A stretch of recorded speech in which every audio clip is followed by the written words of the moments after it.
Good morning. I'm Jessica Lovell. Welcome to the Morning Medical Update. We all get sore throats. It's a very common symptom, especially in the middle of cold and flu season.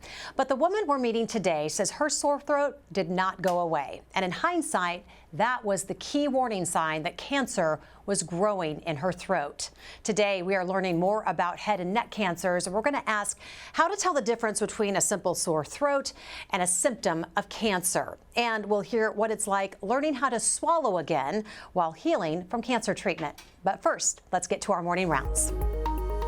New research from the CDC shows pregnancies are getting shorter. Full-term pregnancy is considered 40 weeks. The new study found early-term births, that is 37 to 38 weeks, are up 20% since 2014. Preterm births, meaning before 37 weeks, are up 12% in the same time frame. Full-term and late births dropped by 6% and 28% respectively. But helping us understand what's considered concerning about this information and kind of understanding what this all means is Dr. Mark Parish. He's an OBGYN and fetal medicine specialist here at the health system. Dr. Parish, good morning. This data seems concerning just from the layman's standpoint, because less time in the womb, we think, often means higher chance of complications. So kind of tell us what we're looking at with this study. Hey, good morning, Jessica. Thanks for having me on today. This study, it certainly points out that we have earlier delivery trends happening. And as you mentioned up there, a full-term pregnancy is considered to be 40 weeks. We in our world consider term to be 37 weeks, but some people would use the term or use the early term phrase for that. The problem, obviously, there's two things here to take into consideration. Is what are the reasons for the preterm or early term births occurring? There are also, as you showed in that graphic earlier, we have an uptick of about 12% in preterm births, so births before 37 weeks as well. What if we take a deeper dive into this? In the past, I would say beyond, we'll say 10 years ago, it was commonplace for OBGYNs, primary care physicians that participated in deliveries to deliver patients electively at 37 weeks and beyond because it was considered term. But what they were finding out was that there were consequences to these kids that were being born that early. Babies born at before 39 weeks, let's say between that 37 to 39 week mark, have a 3 to 5% risk of having some form of complication that could result in them being admitted to or having to stay longer in the hospital. So not being able to go home at the traditional 2-day time frame after delivery. And some of those common complications that we see in those kids would include respiratory issues where they may require some oxygen support, having difficulties maintaining blood sugars, usually having lower blood sugars. And then jaundice was another common thing because of liver immaturity. And then the final thing are things that are associated with neurologic immaturity, which would be not having quite the intact suck reflex, which can impact how the kiddo feeds. And so all those things certainly can prolong the baby's stay in the hospital. Then you have to weigh that, though, against, again, 8 to 10 years ago, that was common practice. And then there was this huge push for our national organization, the American College of Obstetricians and Gynecologists, to say, listen, we can't be electively delivering these patients at 37 weeks just because it's maybe convenient for the patient or for the physician's schedule. But rather, if you have an indication, then do it. And so there are a lot of indications that we will take into consideration when we are trying to make a decision, and if it's the right thing for a pregnancy to be delivered at 37, between that 37 to 40 week mark, that 37 to 39 week mark. And some of those indications are patients have pre-existing medical conditions, whether it be diabetes, hypertension. Those are two of the more common things that we see. We also have pregnancies that aren't complicated necessarily by a maternal issue, but rather by an actual fetal problem that we've seen. maybe it's a heart defect, and maybe it is a baby having difficulty with growth because of placental dysfunction happening in utero. And all of those things, those maternal pre-existing medical conditions and those fetal or placental related conditions that we see, result in an increased risk for stillbirth. And at that 37-week mark, we know that there can be a small risk for prematurity issues that we discussed, but we would rather take that risk of something that we'd consider to be transient, that the baby will more times than not grow out of, for lack of better terminology, and not have any permanent consequences from, versus taking the risk of a stillbirth. So, Dr. Parish, we just have a few moments left, so I want to ask you, if someone is pregnant or thinking of becoming pregnant, what would the most important thing be to take away from this when they're having a conversation with their doctor? When you came in this morning, I told you, I was an older mother giving birth, so my doctor said, as soon as you hit that 39-week mark, we're taking the baby. Right. So is 39 the new 40? Tell us exactly what all that means so that when a woman goes in and talks to her doctor, they're on the same page. Yep. So briefly on the 39-week discussion, if you look at newborn outcomes at 39 weeks versus going to 40, 41 weeks, those kiddos are going to do just as well and experience the same risks for any potential newborn complication. So 39 versus 41, it doesn't make a difference.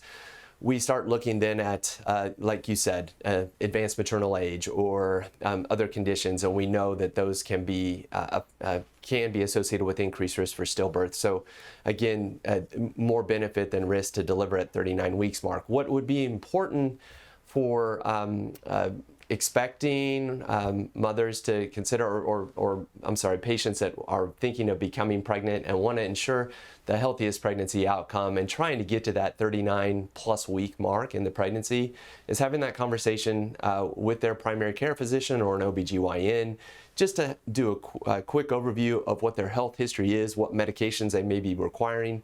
Weight is an important factor. Patients that are overweight are going to have increased risk for developing diabetes in pregnancy, insulin resistance. Patients have pre-existing hypertension. You want to make sure that that disease process is under good control, that they're on a safe medication that can be taken in pregnancy that's not going to have a negative impact on the development of the kiddo.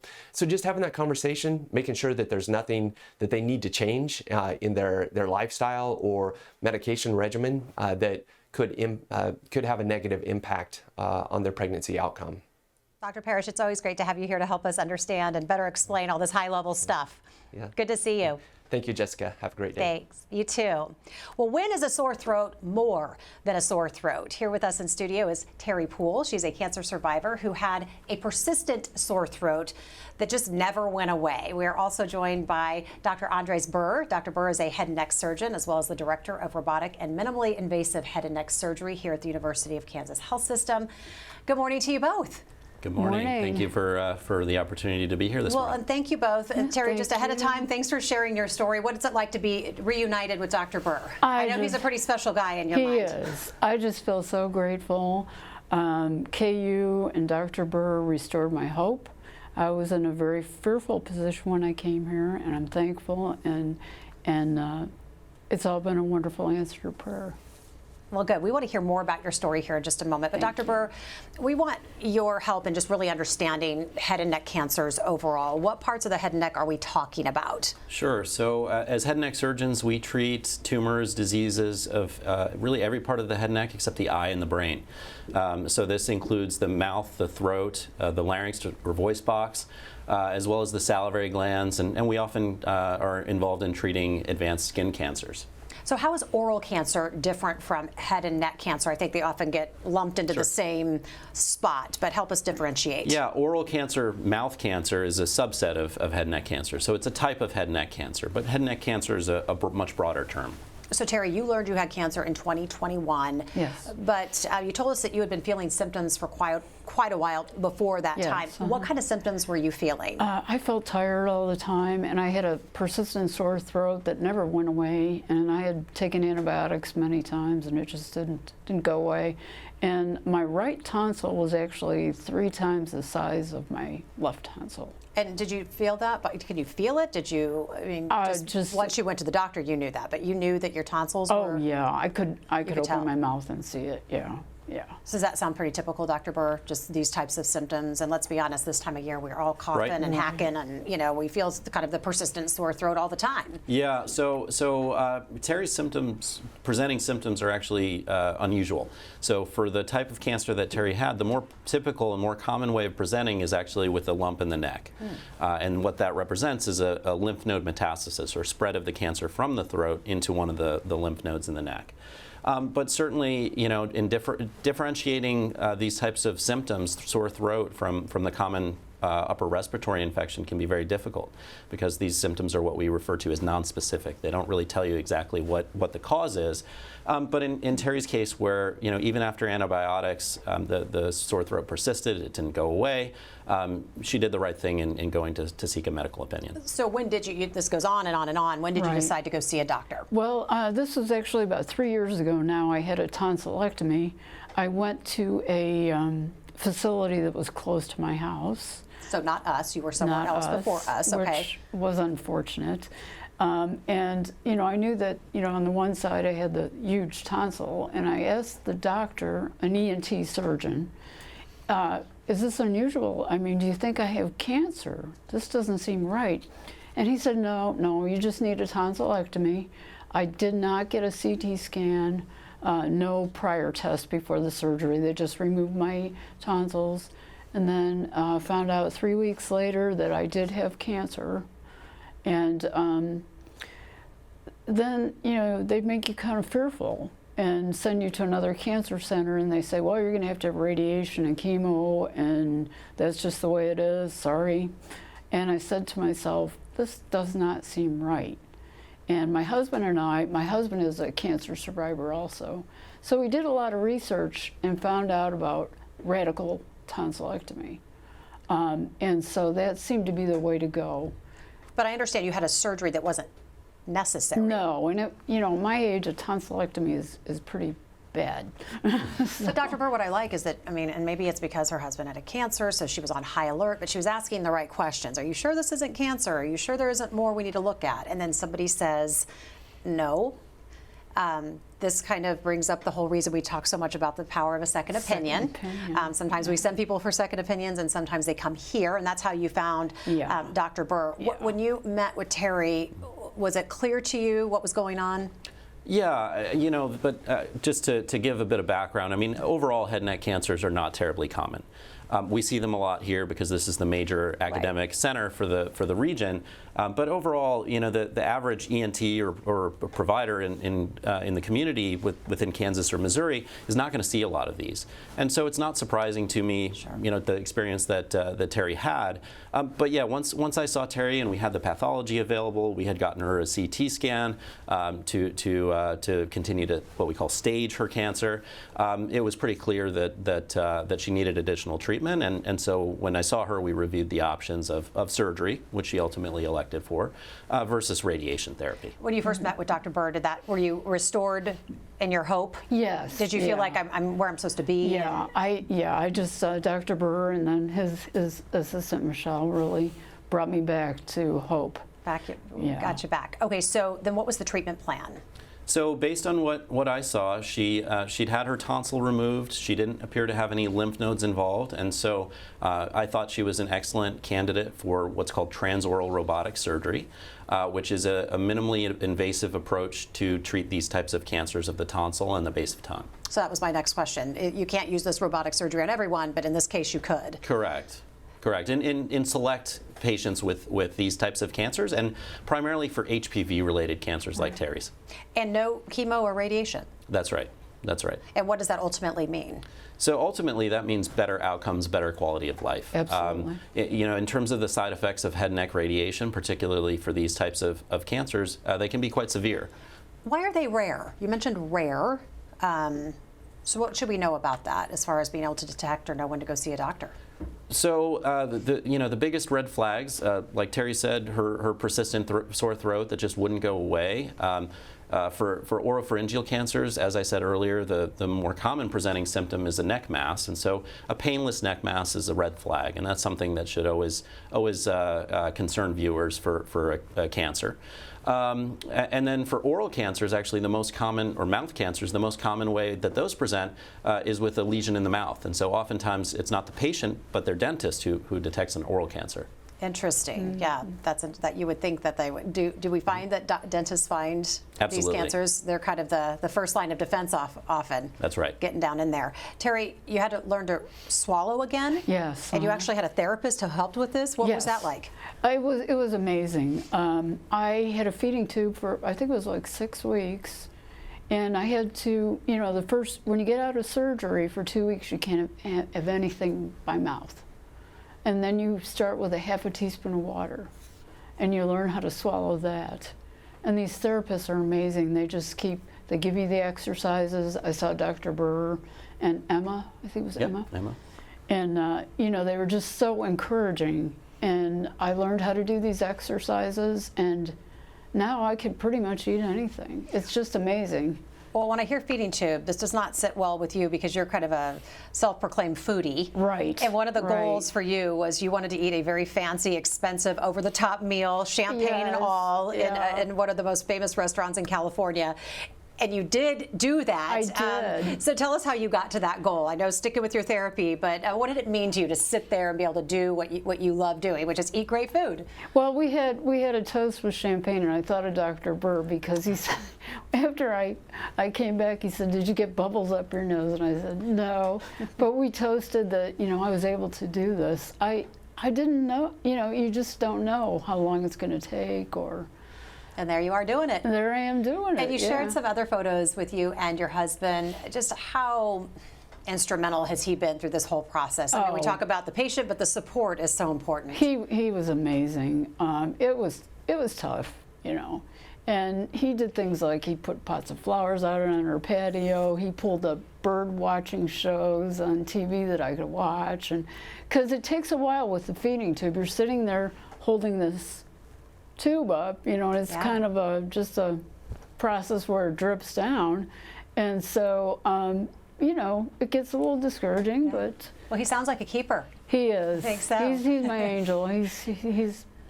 We're both cancer survivors, and and God's good. He gave me a wonderful spouse. So. I love that. Yeah. So I want to talk about head and neck cancer and the causes. We talk about, Dr. Burr, tobacco, alcohol being risk factors. Then there's HPV, the human papillomavirus. Is it true that head and neck cancers are on the rise related to HPV, and just explain what that looks like and what it means? Yeah, absolutely. So while we are seeing a decline in the overall number of head and neck cancers related to tobacco and alcohol, which we consider to be the traditional risk factors for head and neck cancer, at the same time we're seeing a rise in HPV, or human papillomavirus related oropharyngeal cancers, cancers of the tonsil and the base of tongue. And so that is the reasons for that aren't entirely clear. We don't know why we're seeing that rise, but it's been ongoing for several decades now. And there's no way to test for HPV, correct, technically? So there's, I think the more important issue for these types of cancers is that there's no way to screen for them. Right. So for cervical cancers, we have the Pap smear, which is an incredibly effective method of detecting precancerous changes of the cervix. We don't have anything similar for these HPV-related throat cancers, which are now actually more common than cervical cancers. Do we see that on the horizon? Is that something that you dream about at night, hoping that when you wake up one day that's going to be a reality in your world? I think everyone who works in treats head and neck cancer patients would dream of some sort of way of detecting these types of cancers, but there are some real technical difficulties. I mean, these cancers affect a much larger area than those affected by cervical cancers, and they're areas that are very difficult to evaluate in an awake patient. many of the changes that occur early on happen deep within the tonsil. They don't happen right on the surface. And so that makes surveillance or screening for these types of cancers very difficult. So there's a medical term called unknown primary, meaning you know that there's a cancer, but you haven't been able to locate the original tumor. With head and neck cancer, I take it after what you just said, this is a challenge. That's right. So about 90% of unknown primary carcinomas, carcinoma of unknown primary in the head and neck, are HPV related now. And so what our approach to these cancers, a patient comes in with a neck mass, we look in their throat, we don't see any clear primary tumor. Our approach to these is to obtain imaging and to obtain molecular testing on tissue samples from the lymph node in order to help better refine where that primary tumor is. And in most cases, it's somewhere in the throat and related to HPV. So how does the treatment work if you aren't sure where the primary tumor is? Yeah, that's a great question, and without getting too technical, we have really a stepwise approach of looking for that primary. There's extensive literature that's shown that if we can identify the primary, we can give less treatment, and patients' side effects and quality of life after treatment are better. So be sure to ask your questions. You can use the chat on YouTube, Facebook, tweet us, or email the Medical News Network. Info is right there on your screen. Let's get our COVID count from Dr. Dana Hawkinson. Good morning. Hi. Hi, what you got there? You got a little friend here. I so do. It's going to be a big week coming up. It is kind of a big week, kind of a big deal. Well, good Keep luck close to the by. Good luck to the team and everybody traveling as well. So hopefully they come back. Several of our doctors heading out to Vegas. So. Yeah, and hopefully we can have a big parade again. So, but we'll see how it goes. Got a long week before that time. Right now in the health system, the COVID numbers are really about steady. We had 23 last week, 24 active inpatients this week, just a couple in the ICU. So holding steady. Maybe this is a plateau for a couple weeks or 2 weeks with 23, 24. Hopefully we can go down next week. Obviously, the lower the cases is always the better. So Hawk, part of your job is implementing infection control measures like testing and masking and isolation like we saw during COVID. A new study published in Clinical Infectious Diseases that looked back at the pandemic and asked, did those infection control measures prevent COVID spreading inside hospitals? It sounds like it did, but how did this particular study prove it? Yeah, I think this is good. I think this is one more piece saying that infection prevention measures do work, including masking. Just the same as we can continue to say that vaccination efforts continue to be safe and effective and save people against morbidity and mortality from whatever disease we may be talking about. In this particular study, they did look at healthcare facilities. They looked at healthcare workers using the infection prevention measures during pre-Omicron and post-Omicron or Omicron stages. So there were N95s, there were other mitigation strategies in there, such as good ventilation and everything that we used in the hospital. They were able to basically take virus samples from patients, but also healthcare workers who were sick, compare those two, compare all of the genomes, and what they found, particularly during the Omicron pandemic or wave, was that there was really no healthcare spread during that time. There were some patient-to-patient spread at that time, but comparing all those genomes, they were able to get a good picture of who had what virus. And so what they did then conclude from that is that those mitigation strategies worked, especially masking. Now there was some time in there where healthcare facilities weren't masking as much and maybe went back to masking. And they did see some spread again there, again mostly related to patient. They also noted that some things like ventilation, because one of the hospitals that they used was an older hospital, so ventilation wasn't as optimal as maybe in some of the newer design buildings.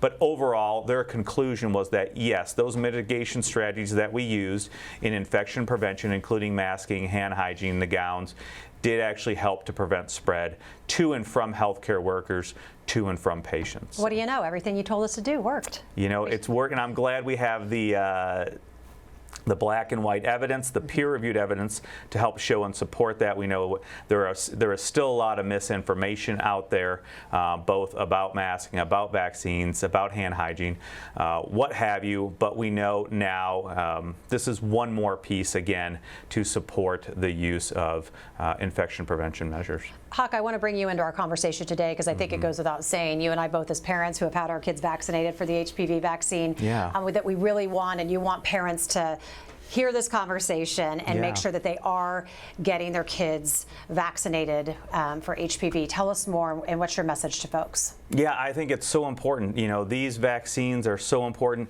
In particular, if we're talking about HPV vaccine, we have a vaccine against cancer now. This is what this is. It is a vaccine against cancer, and it works extremely well. Not only that, but is extremely safe and high safety profile.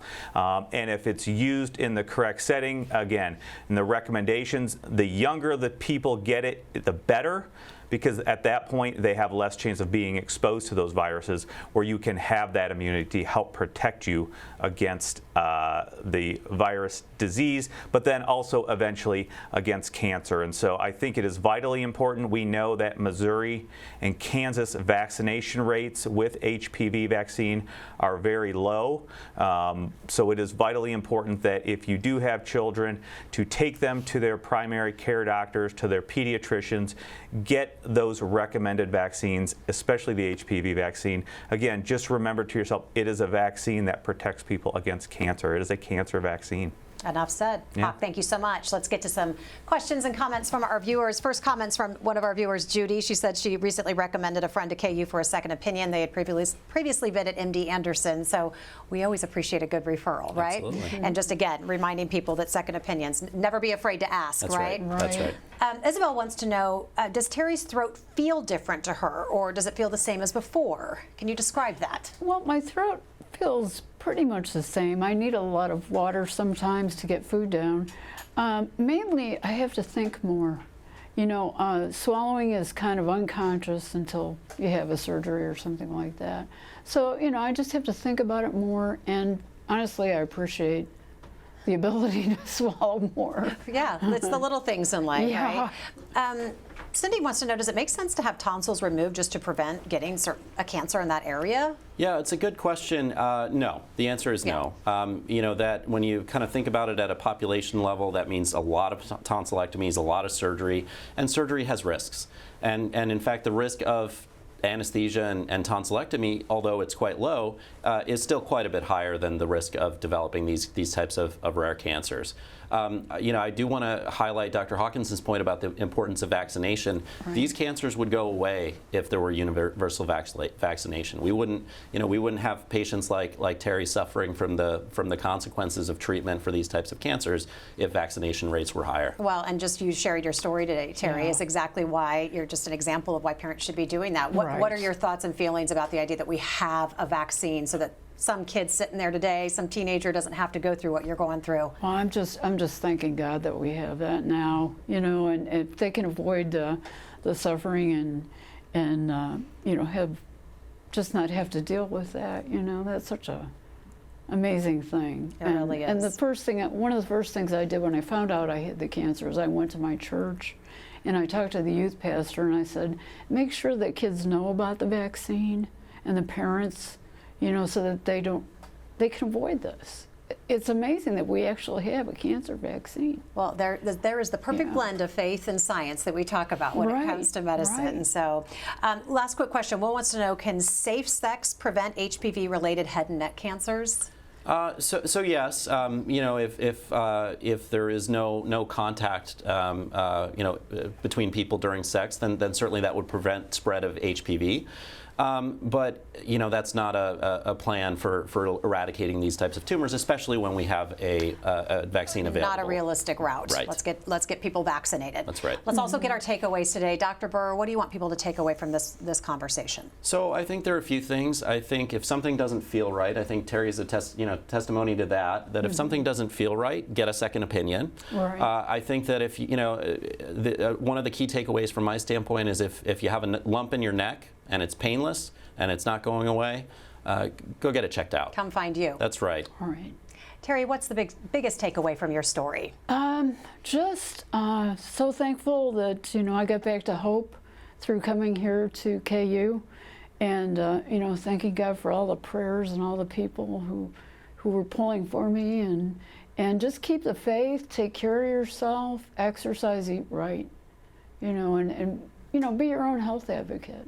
So glad you're back to living. Oh, yeah. And enjoying food and doing all the things that you love. It. Yes, thank you. Thank you for sharing your story, and thank you both for being here today. Thanks to all of our viewers as well. We'll see you back here tomorrow. Coming up tomorrow on the Morning Medical Update, waiting for a new kidney zapped Amy Reinhardt's energy, but it never shook the 27-year-old's faith. I'm Jessica Lovell on the next Morning Medical Update, how Amy connected to a community of patients just like her and learned to endure life on the transplant list. Tuesday at 8. Subscribe to our Morning Medical Update and Open Mics with Dr. Stites podcast. Now everywhere podcasts are available.